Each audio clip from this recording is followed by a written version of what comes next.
A $1.5 million bond. A murder charge. 30 days in jail, and the case hasn't even been indicted yet. Then the judge steps in and makes a decision no one saw coming. Watch this courtroom moment carefully.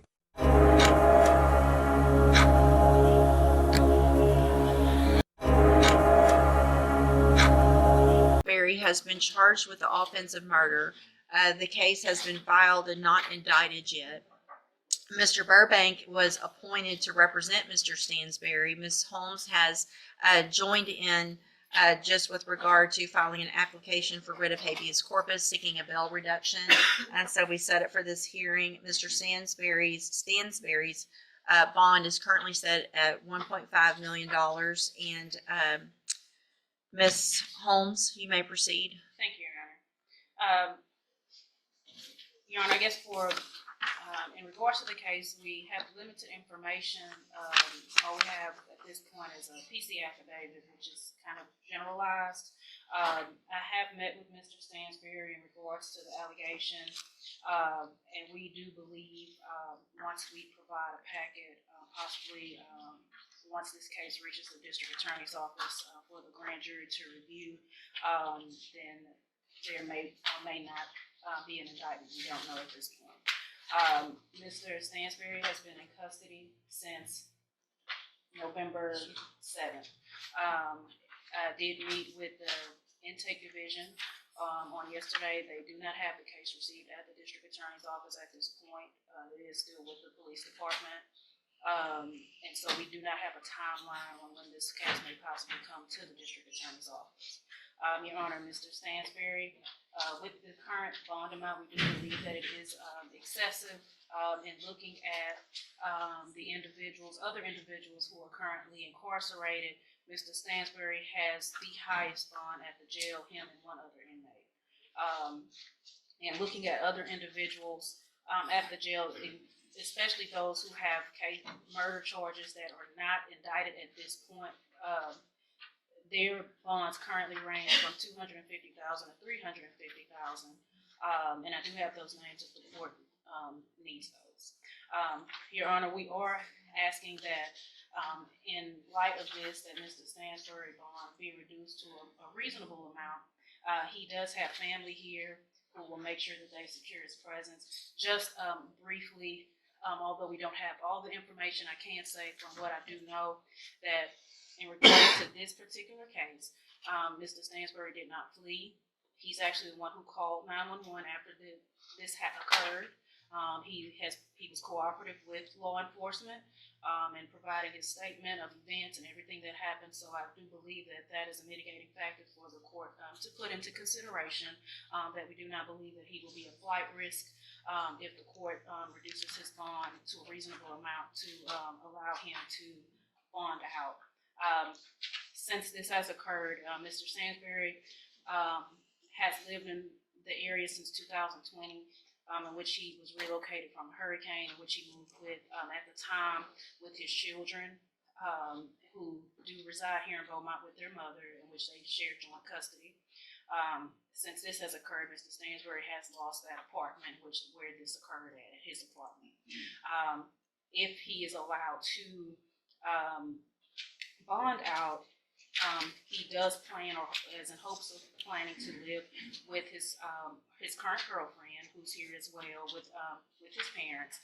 She lives at 25419 Richmond Falls Drive in Richmond, Texas. And that is where he hopes that he will be able to reside if allowed to be released out on bond. Both of his parents are here. They're residents of Louisiana. His father resides in Lake Charles. His mother resides in New Iberia. But Mr. Stanberry does hope to be allowed to stay at the home in Richmond, Texas, since he doesn't have any ties to Beaumont except for his children at this point. What's girlfriend's name? Jazzy Starks. Does Ms. Starks have any criminal history? No, she does not. Okay. All right, anything else? And Mr. Stanberry also, he does not have any felony conviction history as well. Okay. All right, thank you. Ms. Malfino? Judge, I had the opportunity this morning to speak briefly with Detective Jackson. Obviously, he is not here this morning. If the court would like to hear from him, I would ask your consideration, because we have one more docket. If you would like to hear from him in person, if we could maybe hold on this until next week before any substantial reduction of this bond were to be made. I went with Ms. Holmes, and we both visited with intake yesterday. We're both aware of the situation that the case has not been brought in, although a warrant was walked through based on the facts they had at the time of the offense. I have brought that to the attention of the detective, not knowing if the case will actually fall in this court next door to whom it will be assigned.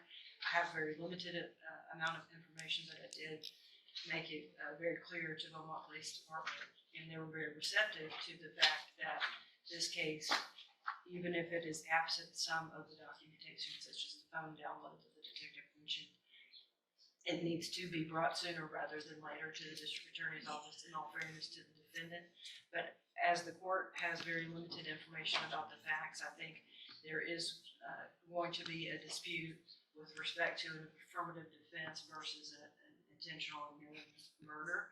I don't disagree with that. I think the sides are not in the same position right now, but it's kind of hard to read between the lines with a 3-sentence probable cause affidavit. I think, based on what this court has done recently, and based on, Judge, just on the fact that every single weekend we turn on the TV and there's a murder in Jefferson County, I think that bonds in this county to protect this community, understanding of the defendant's rights, need to be substantially more than they have been in the past. And I think the court is beginning to follow, at least this court, is that trend. I'm not saying that an amount of relief is necessarily opposed by the state, but I don't believe, just based on what I know, Judge, and based on everything we're dealing with in this community, that something as low as $200,000 would be sufficient at this point. My biggest concern at this point is the fact that this is from November 7th and you guys don't have it yet. And I think, obviously the nature of the offense is we're tired of hearing about these offenses. It's the worst offense we can have. However, I mean, everybody has the right of being presumed innocent, you know, and we've got somebody sitting here for 30 days without a case even in your office, much less indicted yet.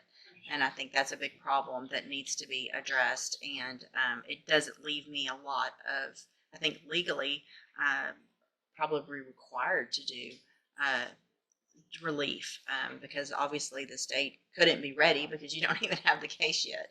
And so that puts you guys in a bad position as well. Ms. Malfino, I think the facts are somewhat important, and I wouldn't mind hearing from Officer Jackson, however, or Detective Jackson. I just don't think that at this point, based on the time frame, that I can not give relief. Obviously, I think that the lack of criminal history is important. So that goes into this, because if we've got any type of criminal history, we'd be looking at something a whole lot different. I don't disagree with Ms. Malfino about what's going on in Jefferson County, but I also have to individualize each case. So that being said, I'm going to grant the relief. I am going to reduce the bond in this case to, I'm going to reduce the bond in this case to $500,000. Condition of that bond, if made, or conditions of that bond, if made, are that Mr. Stanberry will be ordered to live in Richmond, Texas, at 25419 Richton Falls Drive with Ms. Starks. Will be required to wear a GPS monitoring device and be on house arrest, other than for coming to court and for visiting with your attorney. Without my permission, you don't go anywhere else if you make that bond. If you've got doctors, if you've got different things like that, you get with Ms. Holmes, she gets with me, or Mr. Burbank, either one. They get with me, and then I either give you permission for that or not. Other than that, you're on house arrest with the GPS monitoring device. We'll know immediately if you leave the house without permission. The bond will likely be what it is now, if not more, if that happens. Are there any specific, I guess I don't really need to worry too much with a no contact, or because I'm going to have him on house arrest if he makes the bond. But obviously you're not allowed to be anywhere near that old address or anywhere near anyone who was involved that night. You're not to have any communication with anyone involved. So that all doesn't just mean contact in person. It means you can't talk to them, send message to them, anything at all. Do you understand? All right. Judge, I'm sorry. Go ahead. I'm just one. Will his children be allowed to, I guess, come visit him? His children do reside with their mom here. Well, they joint custody, but that's fine. They can visit him. Yeah, I mean, there's no allegation that there was any issue with regard to the children, or that being that I can tell from the little bit of information I have. So whatever that, if they have custody, I don't have any problem with that. Judge, I just want to ask the court to consider, for what it's worth, the order that he not possess a firearm or be in a home with any firearm. And also, I don't know how to request that you order this, but I would prefer, and I think it would be beneficial to the court and to the fact that this is a Jefferson County jurisdictional issue, if he obtains that GPS before he leaves here, so that they'll put it on before he won't be able to leave jail without it. Somebody we work with, such as Johnny's, would be able to keep the No. court informed of this. It has to be, when we order a GPS, it's part of them getting out of jail. They don't get out of jail until they come put it on their leg there, I'm pretty sure. And so, isn't that how it works on GPS? I know not on drug patches, but GPS, they can put them on. Before they get out. Yeah. Okay. So that gets taken care of through the bondsman, and they get somebody to get that done upon leaving or checking out or whatever happens there. Okay. So you are ordered not to be in possession of any firearm. If there are firearms in the home of Ms. Starks, they all need to be removed. So if you're going to live there, then you're technically in possession of that place. You can't have any firearms there. Make sense? Okay. We will, if there's any issue and the case is not received and indicted soon, obviously this is something that would have to be revisited as well. Okay, thank you. Can you go back with the bailiff? The bond is reduced, but with GPS monitoring, house arrest, and strict conditions. Was this a fair call, or is there more to this case than we know? If you want real courtroom drama, shocking legal decisions, and the full story behind the headlines, backhand index pointing right, hit subscribe now, because we break down every case that matters.